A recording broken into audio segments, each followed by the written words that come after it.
In this video, I will show you how to add text to a document in Adobe InDesign and then format it for the newspaper.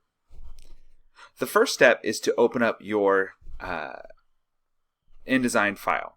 So once you have created it and you have your 4 columns, you're ready to also open up your story text. Chances are it was created in either Microsoft Word or Google Docs. So wherever that file is saved, you will open it up. So this one is in Google Docs. And so I will copy the story, and you have a couple options. You can right click and do copy, or you can press Control C, which is also copy. Then I will paste it onto the page. And again, you can either press Control V, that's Control V as in Victor, Control V, or you can right click and do paste. And there you have it. There's my story. And at this point, you have to make a decision. You can either make it a tall and narrow story that's just 2 columns, or you can make it wide and it'll be 4 columns, but it'll be this short. Okay, so for this one, I'm going to make it a wide story. Anytime there is a plus sign, that means there is more text that is not being seen. Now, sometimes you will look at it and realize it says that there's more text there, but you can't actually see it. A lot of times those are just, if you press enter at the bottom of your story a bunch of times, it's all of those left over, and if you press delete a bunch of times, you can get rid of that. So if I have a plus sign, I'll click the plus sign and move it over to the next column.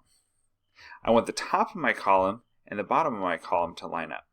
So I'm going to do that so that it lines up. And again, there's another plus sign, so I need to move it over to the last column. And there you have it. I have placed my story.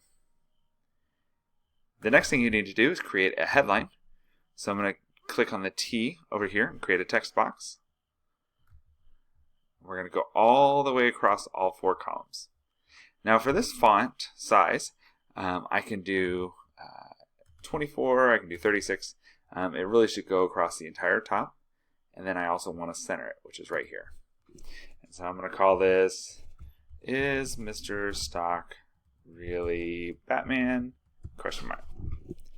And if I wanted to, I could make that just a little bit bigger to make sure it goes all the way across.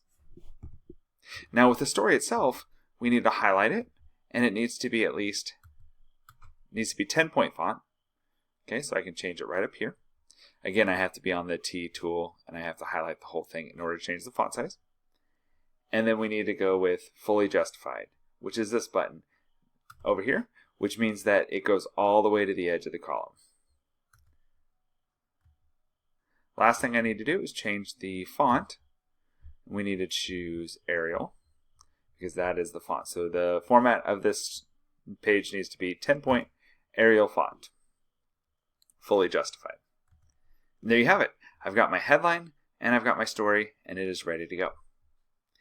That's it. That is how you add text and a headline to your Adobe InDesign file.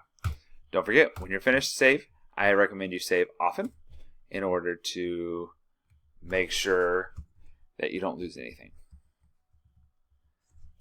So save that. And there you have it.